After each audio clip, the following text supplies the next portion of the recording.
والعاقبة للمتقين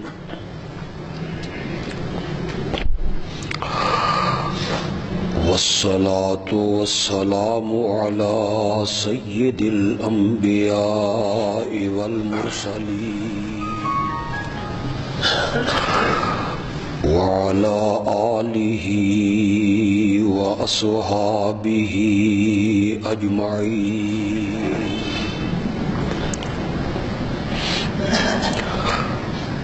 أما بعد فأعوذ بالله من الشيطان الرجيم. بسم الله الرحمن الرحيم. يا أيها الناس قد جاءتكم موعظة من ربكم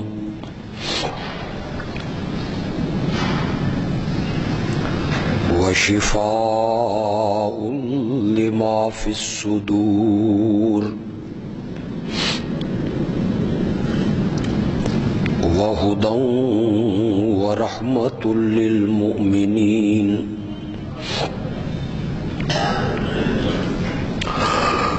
قل بفضل الله وبرحمته فبذلك فليفرحوا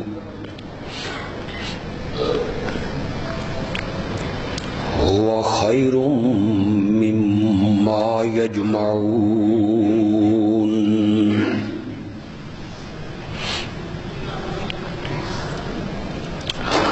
اے لوگو، یقیناً تم تک پہنچ چکی ہے نصیحت تمہارے رب کی طرف سے،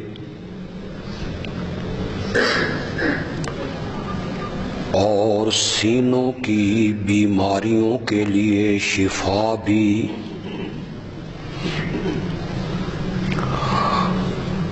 اور مومنوں کے لیے نری ہدایت اور رحمت بھی۔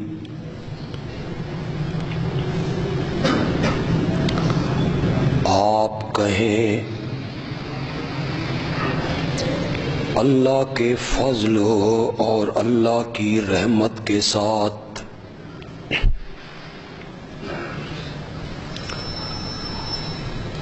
مسلمانوں کو خوش ہونا چاہیے۔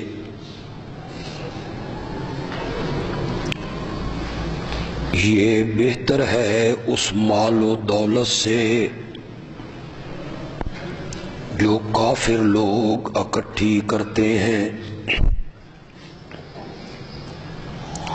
اللہم صلی علی سیدنا و مولانا محمد النبی الامی وعلی آلہ واصحابہ وازواجہ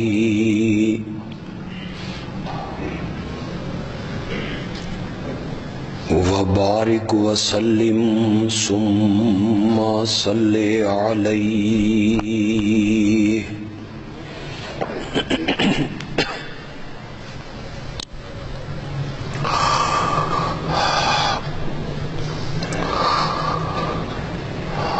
نبی اکرم صلی اللہ علیہ وسلم کا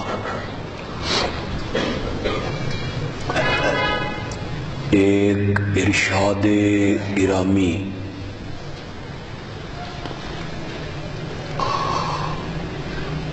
گزشتہ کئی جمعوں سے ہمارے خطبے کا موضوع ہے۔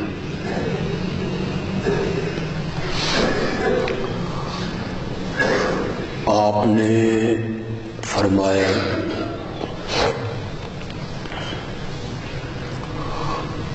کہ گناہوں کی وجہ سے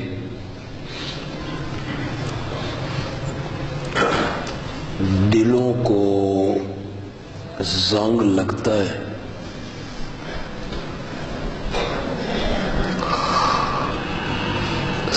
صحابہ کے پوچھنے پر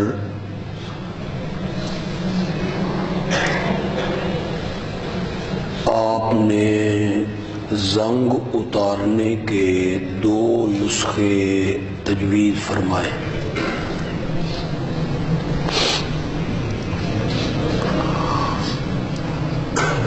پہلا نسخہ تھا کثرت ذکر الموت،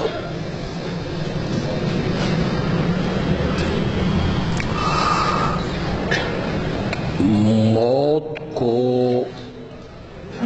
بہت یاد کیا کرو،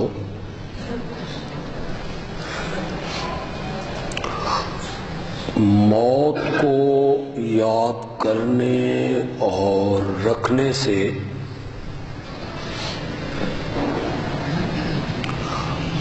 دلوں پر لگنے والا زنگ اتر جاتا ہے۔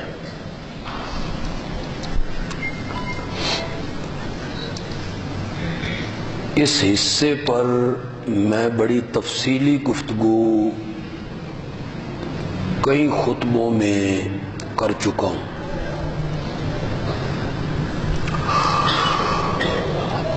آپ نے دوسرا نسخہ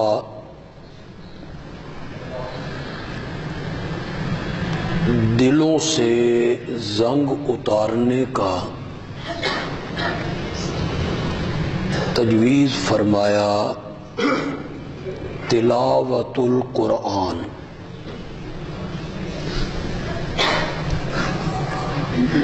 قرآن پڑھا کرو، قرآن کے پڑھنے سے اور قرآن کی تلاوت کرنے سے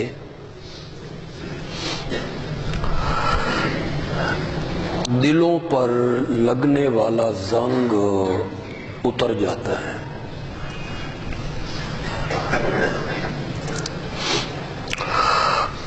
قرآن مقدس نے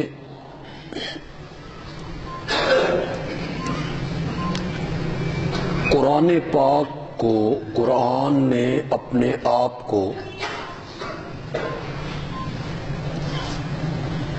شفا قرار دی ہے، شفا۔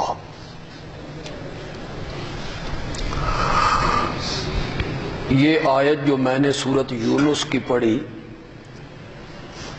آیت نمبر 57،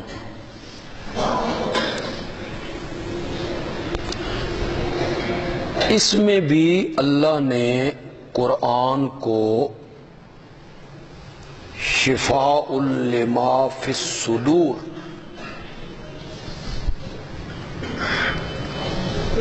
ان بیماریوں کے لیے شفا قرار دیا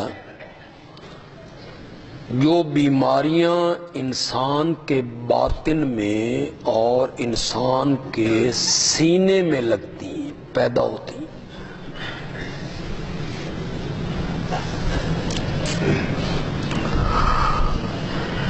ایک حدیث آپ نے شاید سنی ہے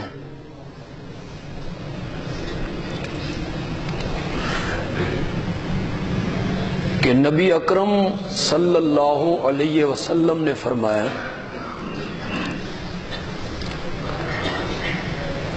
میری امت پر ایک وقت آئے گا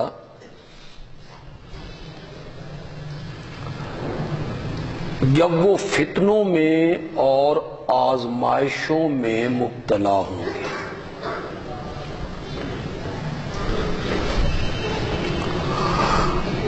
صحابہ نے پوچھا کہ ان فتنوں سے بچنے کی کیا صورت ہوگی؟ تو آپ نے فرمایا ان فتنوں سے وہی بچیں گے جو قرآن کی پناہ میں آئیں گے۔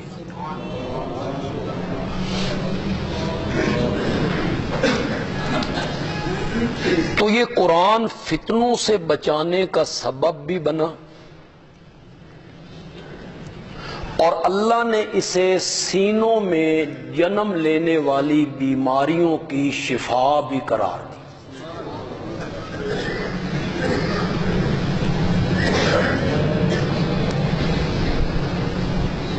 ویسے امت کے کئی علماء جسمانی بیماریوں کے لیے بھی اسے شفا مانتے ہیں. شاید ایک دو علماء نے اس کا انکار کیا ہو، ورنہ جمہور علماء اس کے قائل ہیں کہ یہ جسمانی بیماریوں کے لیے بھی شفا ہے. اور اس پر وہ حدیث پیش کرتے ہیں ابو داؤد کی، ترمذی کی، جو حضرت ابو سعید خدری رضی اللہ تعالی عنہ سے مروی ہے.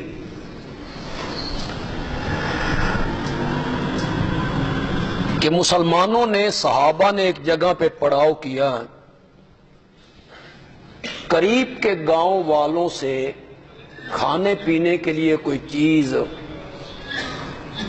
طلب کی تو انہوں نے انکار کی.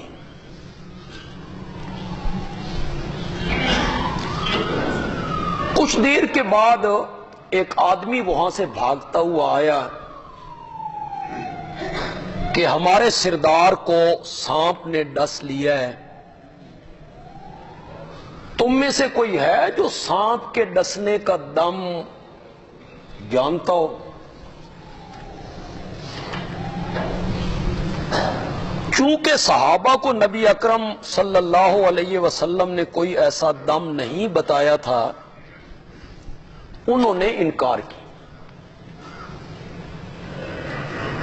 ایک صحابی کہنے لگے ہاں میں جانتا ہوں، لیکن ایک شرط پہ دم کروں گا کہ اتنی بکریاں بدلے میں لوں گا. اس کی تعداد انہوں نے بتائی. اگر تمہیں منظور ہے تو مجھے لے جاؤ، میں دم کر دیتا ہوں. انہوں نے اسے منظور کیا، انہوں نے دم کیا، اللہ نے اسے شفا دی. یہ بکریوں کو ہانکتا ہوا لایا. صحابہ نے ان بکریوں کو ذبح کرنے سے، ان کا گوشت کھانے سے انکار کیا کہ آقا نے تو کوئی دم ایسا بتایا نہیں، تو ہم تو یہ نہیں کھائیں گے. یہ معاملہ نبی اکرم صلی اللہ علیہ وسلم کی خدمت میں پیش کیا. آپ نے پوچھا بھی تم نے کیا پڑھا تھا؟ اس نے کہا یا رسول اللہ میں نے آپ سے سنا ہے کہ سورت فاتحہ جو ہے یہ سورت الشفا ہے، تو میں نے تو سورت فاتحہ پڑھ کے دم کر دیا، اللہ نے اسے شفا دے دی. بکریوں کی شرط میں نے اس لیے لگائی تھی کہ انہوں نے ہماری مہمان نوازی کرنے سے انکار کیا تھا، اس لیے میں نے شرط لگا دی.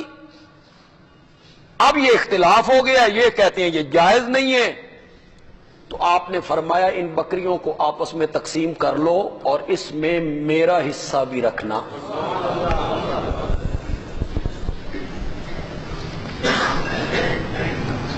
تو بدنی جو بیماریاں جسمانی، ان کے لیے بھی قرآن شفا ہے، لیکن اصل شفا ان بیماریوں کے لیے ہے جو انسان کے باطن میں پیدا ہوتی. شفاء لما فی الصدور، یہ شفا ہے ان بیماریوں کے لیے جو انسان کے سینے میں جنم لیتی.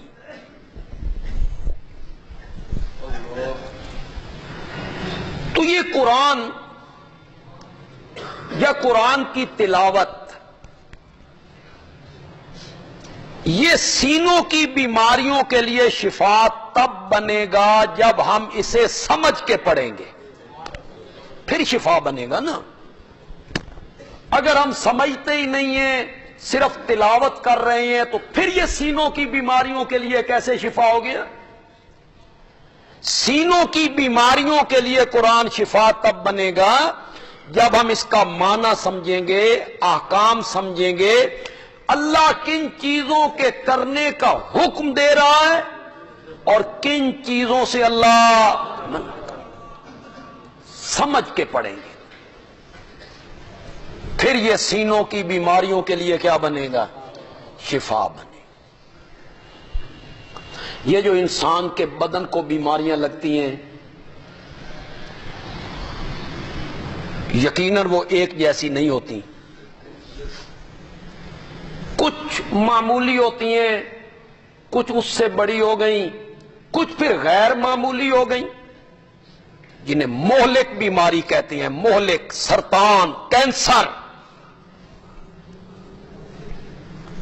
کچھ بیماریاں تو ایسی ہوتی ہیں کہ سمجھدار ڈاکٹر،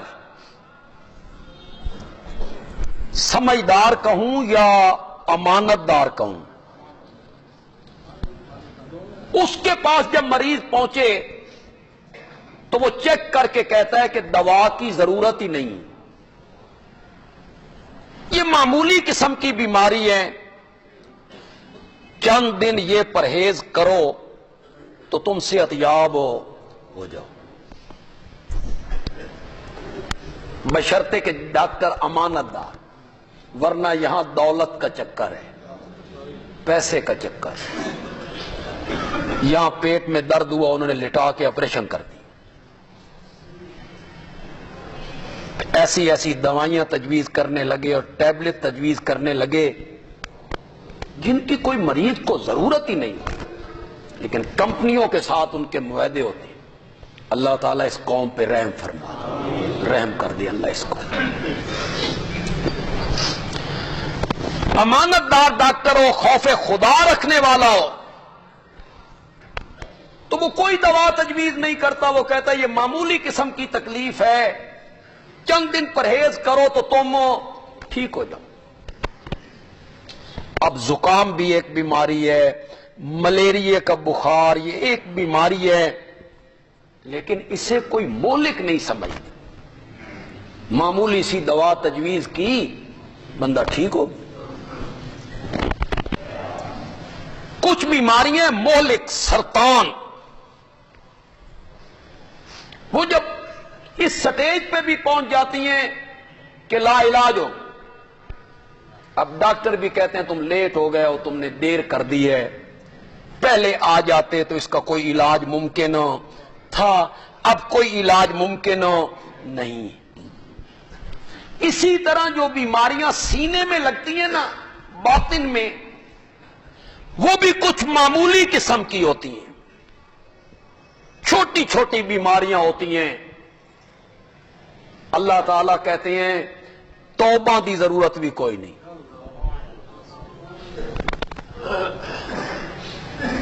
وضو کیا، ہاتھ دھوئے تو جو گناہ ہاتھوں نے کیے تھے وضو کرنے ہی سے وہ جھڑنے لگ گئے. چہرہ دھویا، جو گناہ آنکھوں نے کیے تھے، زبان نے کیے تھے، کلی کی، وہ جھڑنے لگ گئے. ہاتھوں والے گناہ، پاؤں والے گناہ، وہاں توبہ کرنے کی ضرورت بھی محسوس نہیں ہوئی. اسے ہم کہتے ہیں صغیرہ گناہ. اس کا نام کیا ہے؟ صغیرہ گناہ. جو اللہ تعالی وضو کیا بندے نے، مسجد کی طرف چلا نماز پڑھنے کے لیے، ہر قدم پہ اللہ ایک گناہ کو معاف کرتے چلے، معاف کرتے چلے. ایک نماز میں حاضر ہوا، عصر کی نماز میں مثلاً، تو ظہر سے لے کے عصر تک جو صغیرہ گناہ کیے تھے صرف مسجد کی حاضری کی وجہ سے اللہ نے معاف کر دی. یہ صغیرہ گناہ ہے، صغیرہ. جمعہ پڑھنے کے لیے آیا تو پچھلے جمعے سے لے کے اس جمعے تک جتنے صغیرہ گناہ کیے تھے اللہ نے اس جمعے میں حاضری پر ان گناہوں کو معاف کر دیا. رمضان المبارک کا مہینہ آیا تو پچھلے رمضان سے لے کے تھے، رمضان کی آمد اور احترام کے طور پر اللہ نے سال بھر کے گناہوں کو معاف کر دیا. توبہ کی ضرورت. کچھ گناہ ہیں جو اس سے بڑے ہیں، جن کو ہم کہتے ہیں کبیرہ گناہ.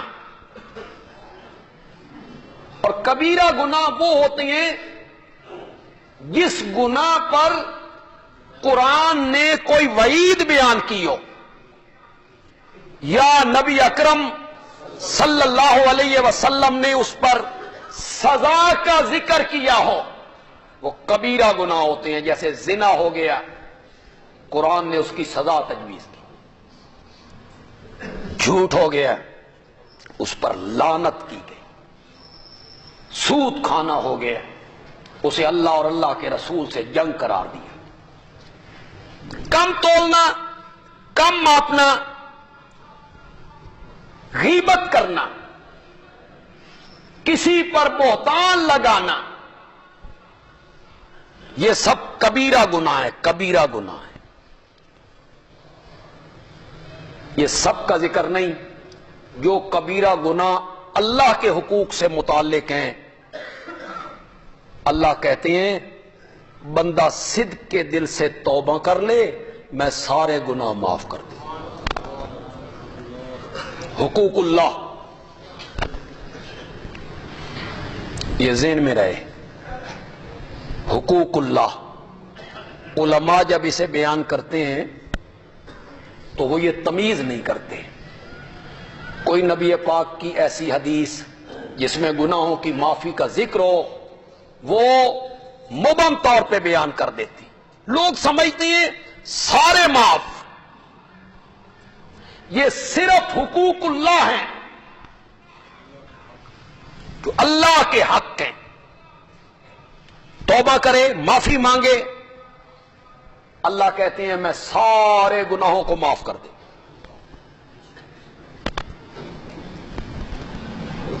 گناہوں سے توبہ کرنے والا ایسے ہی ہو گیا جیسے اس کے اعمال نامے میں گناہ ہے ہی کوئی.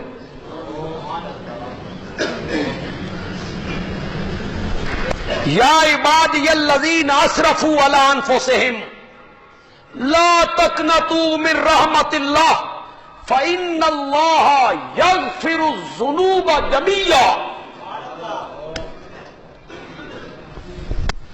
میری رحمت سے نا امید نہیں ہونا. اللہ تعالی سارے گناہوں کو کیا کر دیتا ہے؟ معاف کر. توبہ کرے گا، معافی مانگے.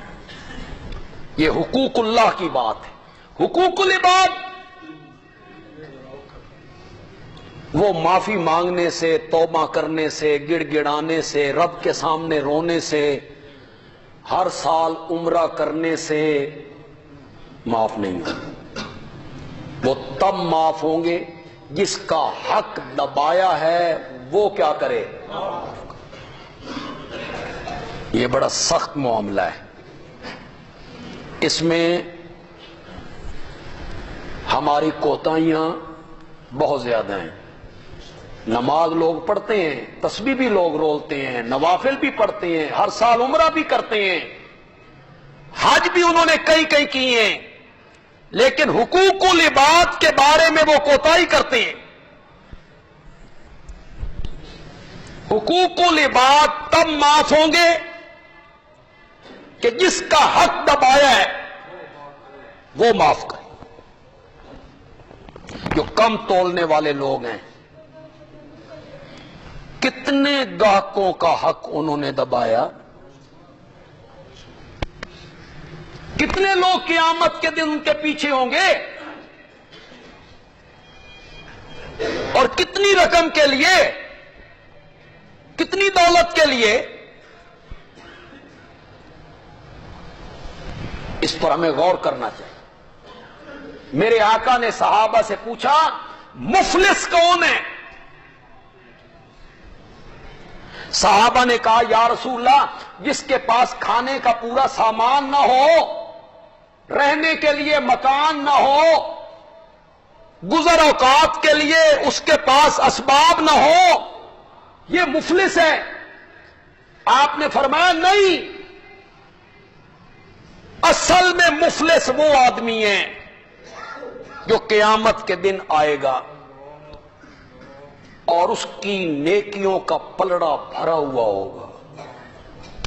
نمازیں ہیں، روزے ہیں، حجیں ہیں، عمرے ہیں، زکوٰۃ ہے، تسبیحات ہیں، تلاوتیں ہیں، نیکیوں سے پلڑا بھرا ہوا ہے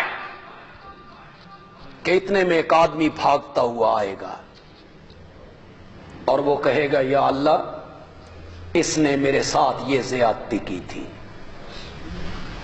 مجھے بدلہ دلوایا۔ یہ بڑا مشکل معاملہ ہے، ہمیں اپنی کم از کم اصلاح کر لینی چاہیے۔ المسلم من سالم المسلمون من یدہ ولسانہ، مسلمان وہ ہے جس کے ہاتھ اور زبان سے دوسرے مسلمان کیا رہیں؟ محفوظ رہیں، وہ مسلمان۔ اور آپ کیا سمجھتے ہیں کہ وہ پنجہ مروڑنا ہے یا زبان سے کسی کو گالی نکال دینی ہے، یہ تکلیف پہنچانا؟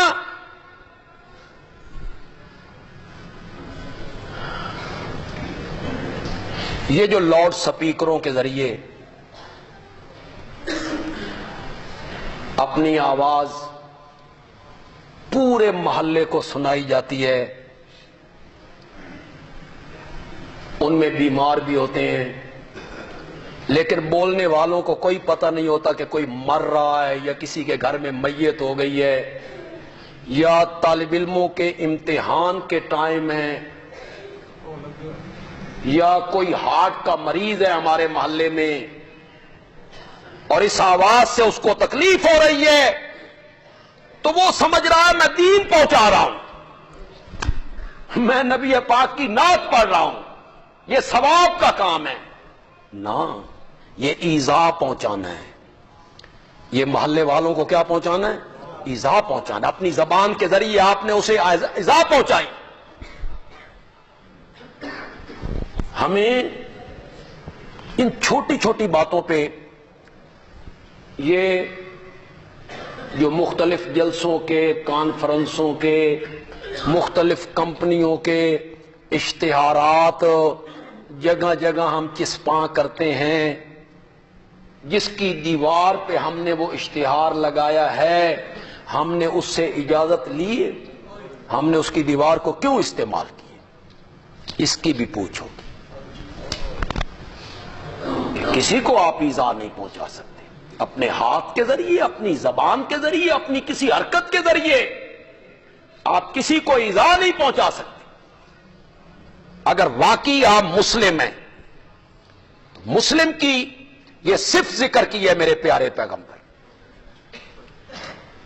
مجھے بدلہ دلوایا جائے۔ اللہ تعالیٰ فرمائیں گے دے بھائی بدلہ۔ میدان معاشر میں بدلہ کہاں سے؟ یہاں کم تول کے سود کھا کے لوگوں کے پلاٹوں اور جائیدادوں پہ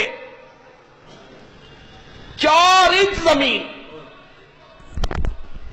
اور 9 انچ دی دیوار نہیں ہوتی سانجی، کتنی ہوتی ہے؟ 9 انچ، اس پر لڑ رہے ہیں یہ میری ہے جی، پتہ ہے میری نہیں ہے۔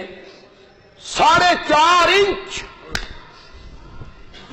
4.5 انچ جو زمین ہے 50 فٹ لمبی ہوگی، اس پر لڑ رہی ہیں۔ قیامت کے دن اللہ 7 زمین کا توق بنا کے اس کے گلے میں ڈال دے۔ تین زمینہ دا زیادہ شوق سی، اے ساریاں زمینہ سنبھالتے جا۔ معمولی باتوں پر لوگوں کے پلاٹوں پہ قبضہ کر لینا، ان کی جائیدادوں پہ قبضہ کر لینا، یتیموں کے مال پہ قبضہ کرنا، کتنی زندگی ہے۔ مرنے کے بعد یہ سارا حساب دینا ہے اور قیامت کے دن بدلے چکانے ہیں۔ دے بدلہ، کچھ چیز نہیں ہے۔ اللہ تعالیٰ فرمائیں گے اس دیا نمازاں چک کے اس مظلوم نے دے دو، دے دو اس مظلوم کو۔ دوسرا بندہ آئے گا، اس کی زکاتیں، اس کی حجیں، اس کے عمرے، اس کی تلاوتیں،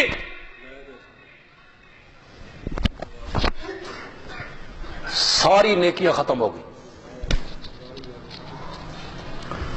میرے نبی نے فرمایا اصل مفلس یہ بندہ، یہ بندہ۔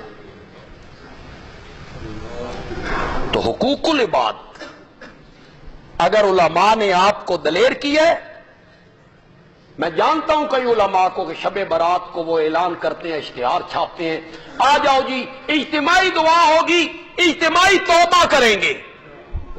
کیوں گناہ بھی اجتماعی کیتے جے، اکٹھے ہو کے کیتے جے گناہ؟ اجتماعی توبہ کیا ہوتی ہے؟ حد ہو گئی ہے۔ آؤ بھائی اجتماعی توبہ کریں گے۔ پھر وہ کہتے ہیں رو رو کے بتیاں بند کر کے رو رو کے دعا مانگو، سارے معاف۔ غلط، صرف حقوق اللہ معاف ہوں گے جو صدق کے دل سے توبہ کرو گے۔ حقوق العباد معاف نہیں ہوں گے، نہ حج سے نہ عمروں سے نہیں ہوں گے معاف۔ وہ تب معاف ہوں گے جس کا حق دبایا ہے وہ کیا کرے؟ ہر سال عمرے نہ کرو، خدا دی قسم اللہ کو نہیں پوچھنا۔ کیوں بھائی؟ اگر عمرہ نہیں کیا تو اللہ پوچھے گا بھی عمرہ کیوں نہیں کیتا؟ پوچھے گا؟ نہیں پوچھنا اللہ نے۔ ہر سال عمرہ نہ کرو، ایک حج کر لیا ہے تو دوسری تیسری چوتھی پانچویں حج آپ نہ کریں، اللہ نے نہیں پوچھنا۔ اور اگر کسی کا حق کھایا تو پوچھنا، اسے چھوڑو، لوگوں کے حقوق ادا کرو، جو غریبوں کے حقوق ہیں، سیلز مینوں کے حقوق ہیں، آپ کے ملازمین کے حقوق ہیں، ان حقوق کو پورا کرو۔ حقوق العباد اللہ نے معاف ہو نہیں کرنا۔ غلط فہمی ہے کسی کو اگر کہ عمرے پہ جائیں گے وہاں معافی مانگیں گے تو سارے گناہ وہاں معاف ہو جائیں گے، نہ، صرف حقوق اللہ، اور وہ بھی تب جب کون چاہے، وہ بھی تب۔ وہ دل کو دیکھے گا کس دل سے یہ مانگ رہا ہے۔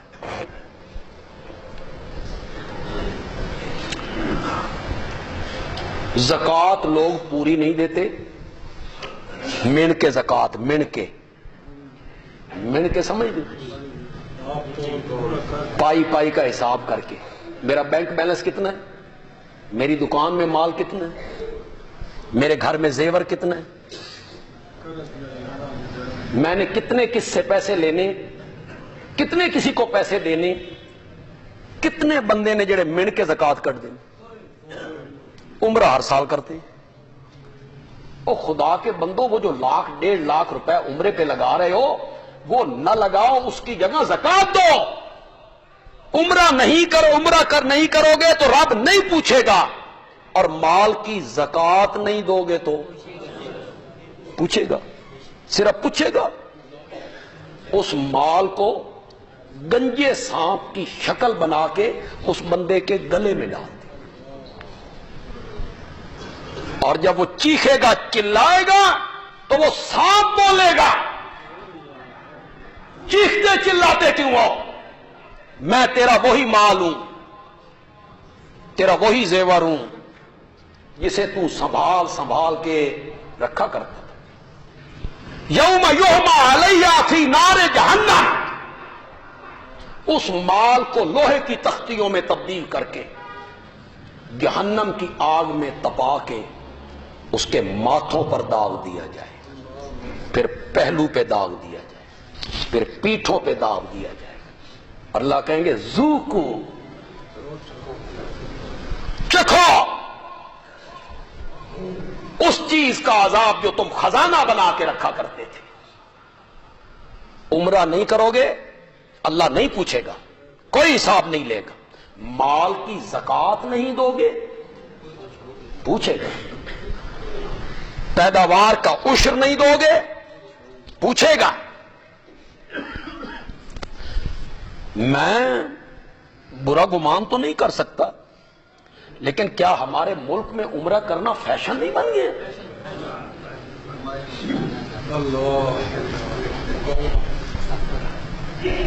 ادھر نہ جاؤ، لندن نہ جاؤ، ادھر چلے جاؤ، اور وہاں عورتیں، لڑکیاں، بچے، بچیاں بغیر پردے کے سیلفیاں بنا رہے ہیں بیت اللہ میں، بیت اللہ میں۔ حقوق العباد میں میں اپنے مقتدیوں سے کہہ سکتا ہوں، جو میرے سننے والے لوگ ہیں، جمعے پہ آنے والے لوگ ہیں، خدا کے لیے حقوق العباد پورے کرو. تمہاری زبان سے، تمہارے ہاتھ سے کسی مسلمان کو دکھ اور تکلیف ہو نہیں پہنچنی چاہیے. کسی کو گالی مت نکالو، کسی سے بدزبانی مت کرو، متکبرانہ رویہ نہ رکھو. اپنے آپ میں عاجزی پیدا کرو، انکساری پیدا کرو. چال میں اکڑ پن نہ ہو.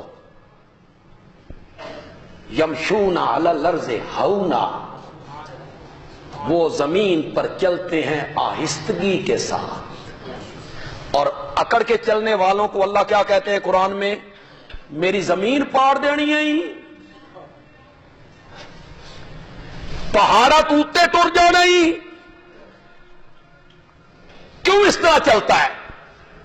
چال میں عاجزی ہو، اچھا سلوک ہو، گھر والوں سے اچھا سلوک ہو، اہل و عیال سے اچھا سلوک ہو، اہلیہ سے اچھا سلوک ہو، برادری سے اچھا سلوک ہو، ماں باپ سے اچھا سلوک، اولاد سے اچھا سلوک.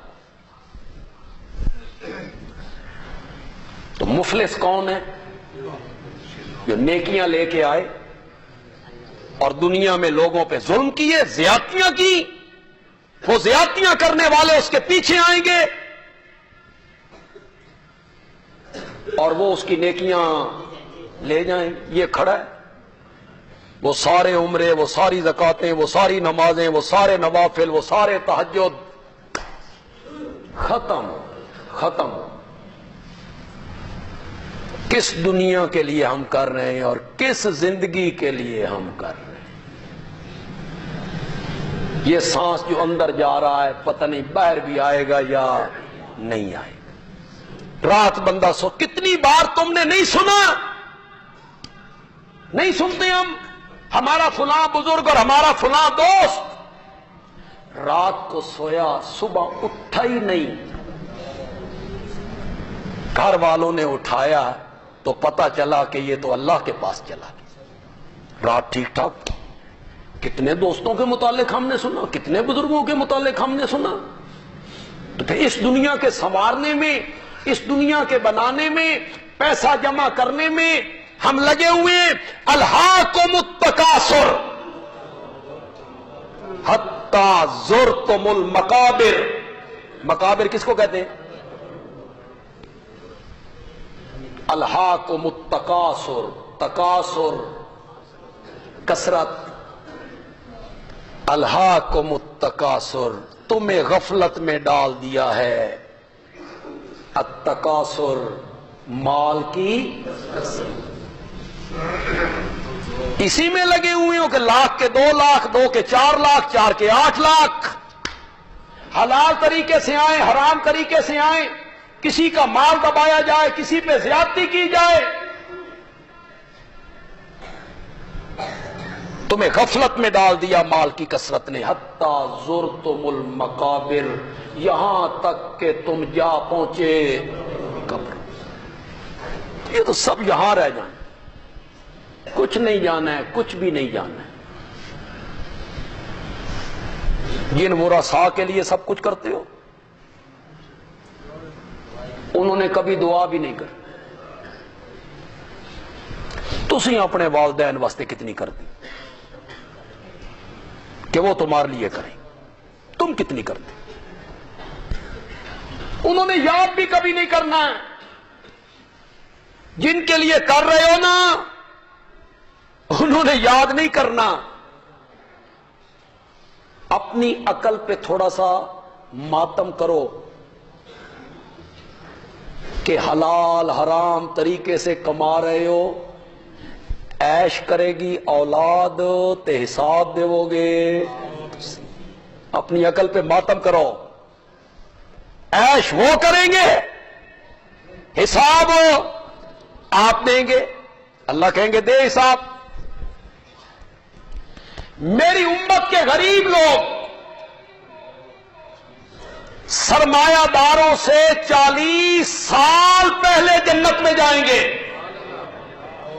اور غریبوں اور محتاجوں اور بے کسوں، جن کے پاس زکوٰۃ نکالنے کے لیے دولت کبھی آئی نہیں، عشر نکالنے کے لیے پیداوار کبھی ہوئی نہیں. اس میں یہ نہیں ہے بالکل بھوکے ننگے لوگ، نہ، بس اپنے جوگے. اس کا مطلب یہ ہوا کہ سرمایہ دار اور پیسے والے اور دولت مند 40 سال حساب کے لیے کھڑے ہوں گے. اللہ اکبر. وہ کھڑے حساب کے لیے، اور غریب لوگ آئے، مال کہاں سے کمایا تھا، کہاں خرچ کیا، انہوں نے آخیا دتا کتنے سیا، چلو جاؤ جنت میں. اور یہ تم نے حدیث نہیں پڑھی، کسی ابن آدم کے قدم میدان معاشر سے نہیں ہٹ سکتے جب تک 5 چیزوں کے بارے میں سوال ہو، مجھ سے بھی آپ سے بھی.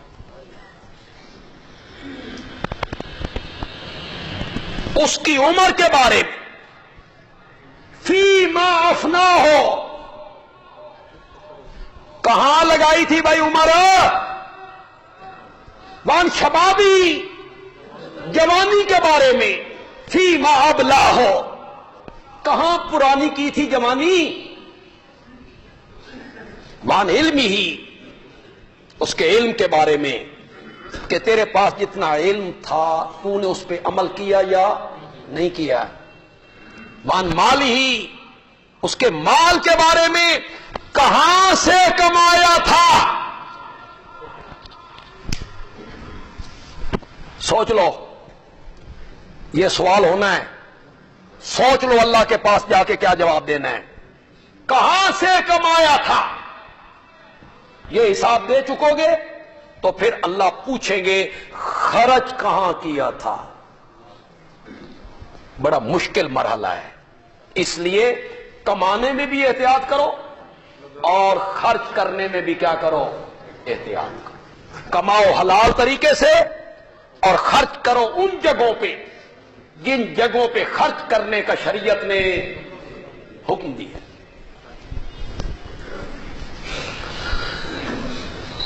بات کہاں سے کہاں نکل گئی، لیکن چلو جمعے کا خطبہ ہوتا ہے، کوئی یہ مستقل تقریر نہیں ہوتی، اس میں واضح ہوتا ہے کہ لوگوں کو کوئی نصیحت کر دی جائے اور لوگوں کے پلے کوئی بات پڑ جائے. تو گناہ جو ہے کبیرہ، وہ بھی دل کی بیماری ہے، ان کا علاج کیا ہے، توبہ. اللہ کے دربار میں کیا کی جائے، توبہ کی، معافی مانگی، شرمندگی کے ساتھ معافی مانگی. لیکن کبیرہ گناہ میں توبہ سے حقوق العباد حقوق اللہ معاف ہوں گے، حقوق العباد جو ہیں یہ معاف ہو نہیں ہوں.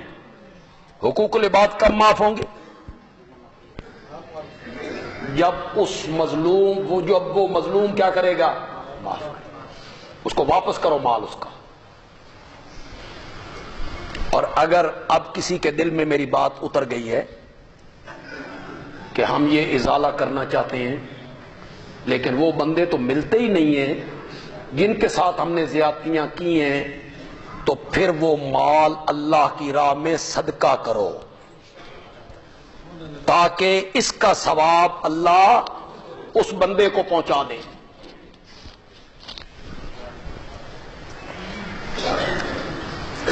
تو جو دل میں بیماریاں لگتی ہیں، سینے میں، ان تمام بیماریوں کے لیے قرآن کیا ہے، شفا ہے. ان روگوں کے لیے، ان میں صغیرہ گناہ ہیں، ان میں کبیرہ گناہ ہیں، کچھ چھوٹے ہیں، کچھ معمولی ہیں، کچھ غیر معمولی ہیں، کچھ بڑے ہیں، کچھ ان سے بڑے ہیں. اور سینوں میں لگنے والی جو بیماریاں ہیں، ان بیماریوں میں جو سرطان کی بیماری ہے وہ کیا ہے، زور سے بولو، زور سے بولو، وہ کون سی بیماری ہے، الشرک باللہ. وہ سب سے بڑی بیماری. حضرت لقمان کی جو نصیحتیں سورت لقمان میں آئی ہیں آپ پڑھیں.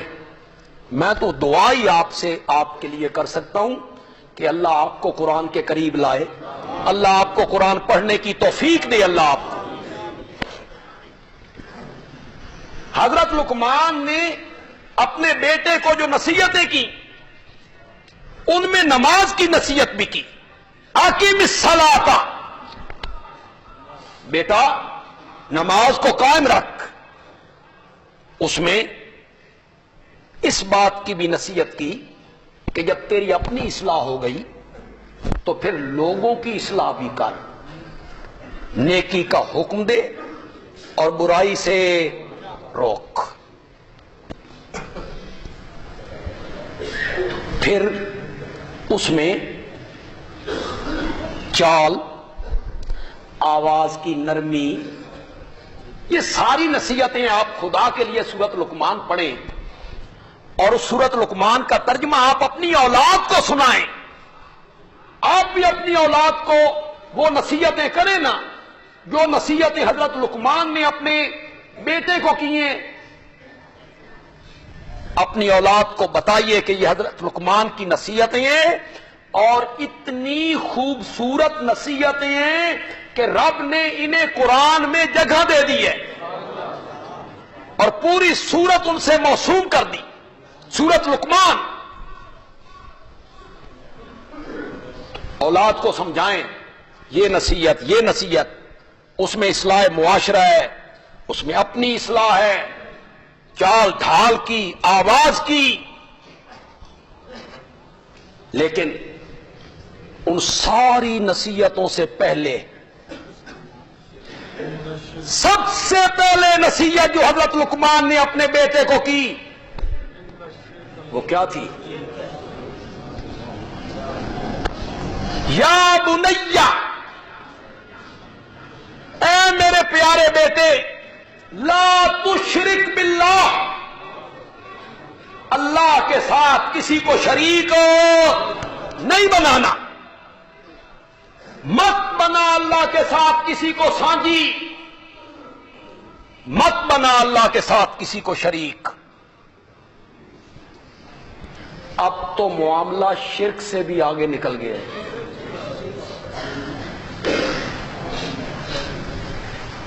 اگلے دن میں سفر پہ تھا, ایک گاڑی کے پیچھے ایک شعر لکھا ہوا دیکھا.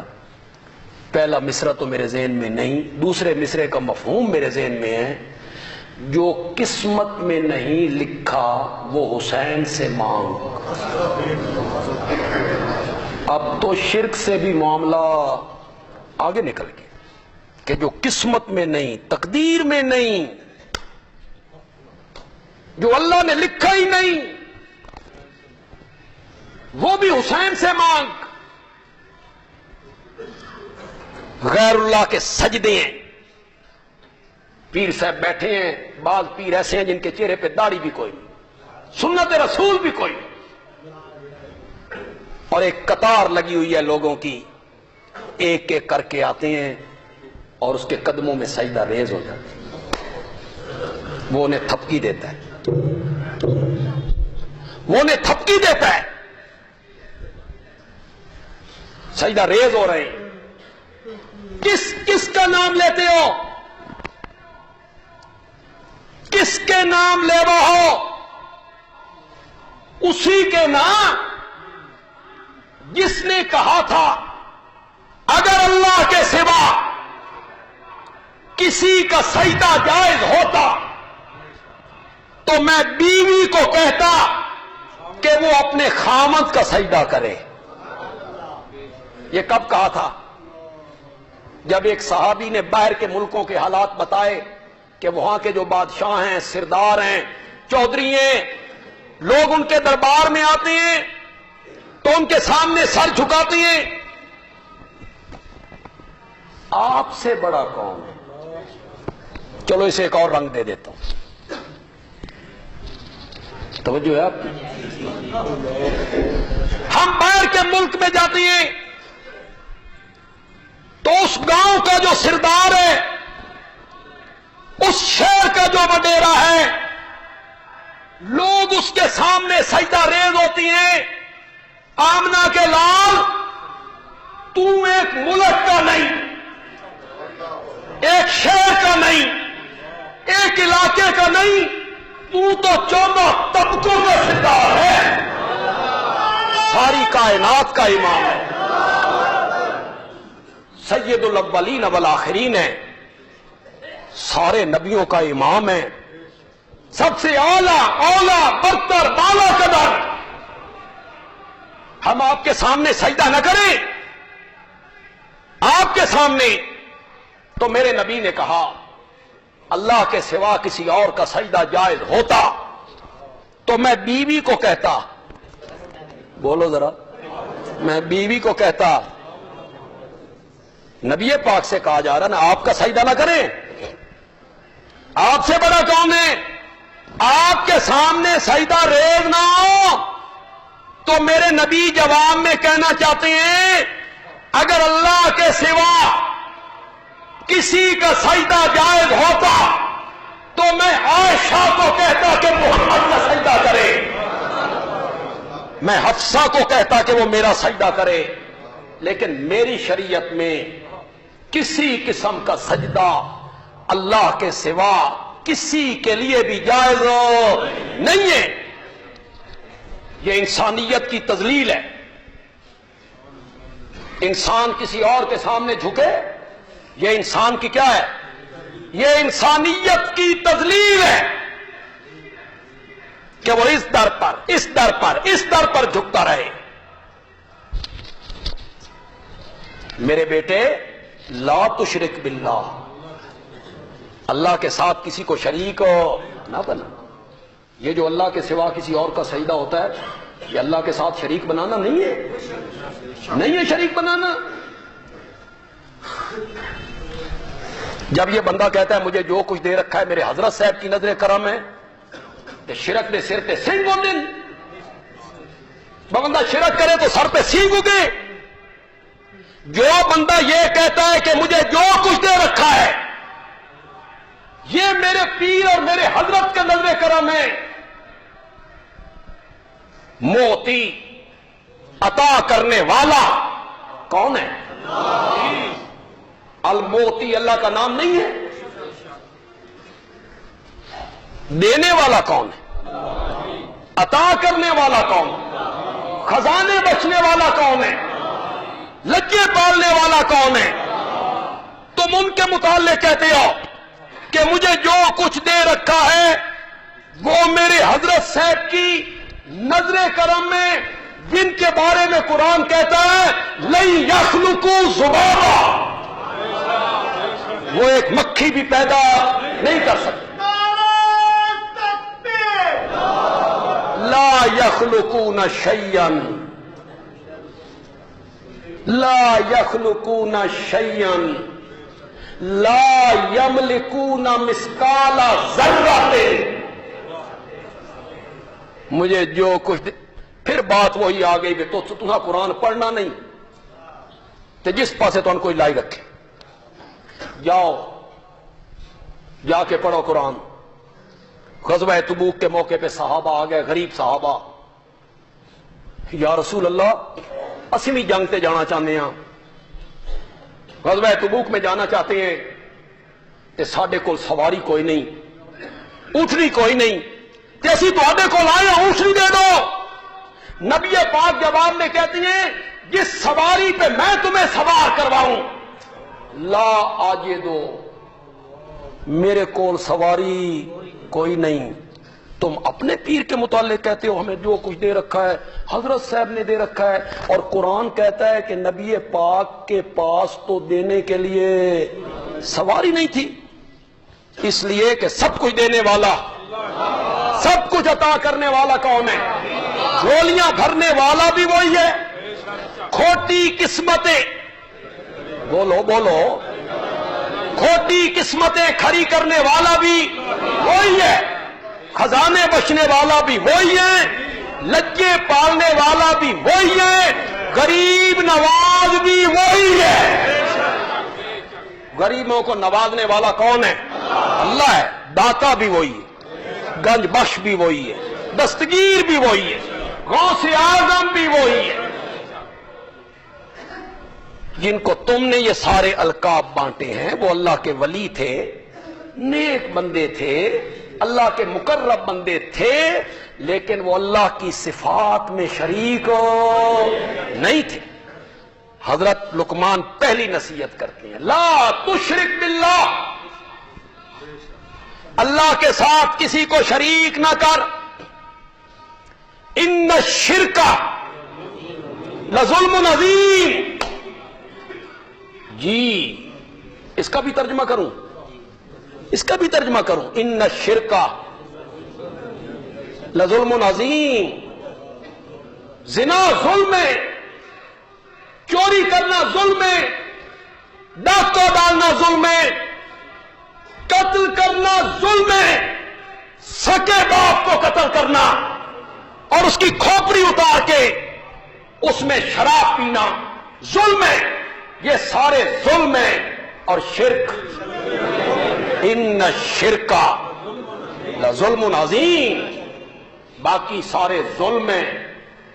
شرک صرف ظلم نہیں ہے، یہ ظلم ہے، یہ بغاوت ہے. بغاوت رب کی دھرتی پر رہ کر رب سے بغاوت ہے.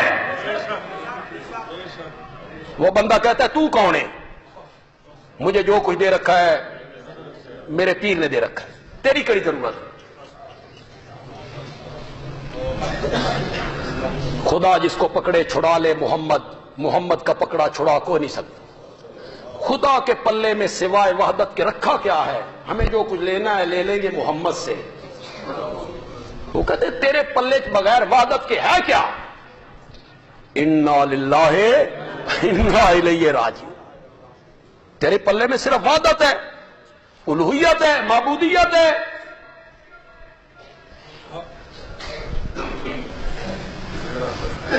بیوی، اوہو، بیوی بغیر پوچھے میکے ٹر جائے، بندے کو غصہ تو ہوتا ہے، میں کھاواں دا تے میرے کو اس پوچھا بھی نہیں اللہ دی بندی، لیکن کوئی ڈر نہیں. سالن میں نمک زیادہ پڑ گیا، شوہر نو بلڈ پریشر ہے، وہ آکھے گا بھئی چنگی بندی ہے، میں نے بلڈ پریشر ہے، اس نے نمک زیادہ ڈال دیا، چلو خیر. پانی مانگا رات کو، اس نے اٹھ کے نہیں دیا، خیر ہے. شوہر کہتا ہے خیر ہے. اور جب شوہر اس کے بستر پر اپنے سگے بھائی کو دیکھے، بولتے کیوں نہیں؟ سگا بھائی خیر ہے، اپنا ہی ہے، کوئی غیر ہے؟ کہتے نہیں کوئی غیر نہیں، خیر ہے. برائے نا، بھائی تو بازو ہوتی ہیں، ان میں ایک باپ کا خون دوڑتا ہے، انہوں نے ایک ماں کا دودھ پیا ہے، خیر ہے، برداشت کرتا ہے. اللہ کہتے ہیں نماز نہ پڑھے، زکات نہ دے، نافرمانیاں کرتا رہے، کبھی تو میرے دروازے پہ آئے گا. لیکن شرک جو ہے یہ بغاوت ہے، یہ بغاوت ہے. جس طرح غیرت مند شوہر اپنی بیوی کے بستر پر سکے بھائی کی شراکت برداشت نہیں کرتا، اللہ کہتے ہیں میں غیرتوں والا رب اپنی صفتوں میں اپنے پیاروں کو شریک نہیں کرتا.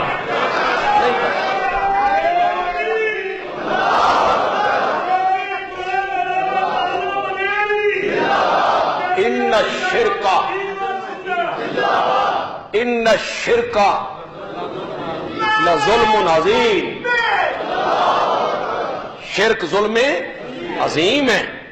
یہ سارے گناہوں میں سے بڑا گناہ ہے، اکبر الکبائر ہے. اللہ کہتے ہیں جب زمین پہ کوئی بندہ شرک کرتا ہے، میں نے انج لگتا اس من ماں بہن کی گاہ کر دیتی. جی اگر میری ماں بہن ہوتی تو تمہیں جب ماں بہن کی کوئی گالی نکالے تو تمہیں تکلیف ہوتی ہے، مجھے اتنی تکلیف ہوتی ہے. جب کوئی آدمی زمین پہ کیا کرتا ہے؟ شرک کرتا ہے، اور جب کوئی میری وحدت کا ذکر کرتا ہے تو میں فرشتوں کے جھرمٹ میں بیٹھ کے فخر کیا کرتا ہوں، میرے بندے میری وحدت کا ذکر کر رہے ہیں، میری الوہیت کا ذکر کر رہے ہیں۔ درس قرآن انشاءاللہ مغرب کی نماز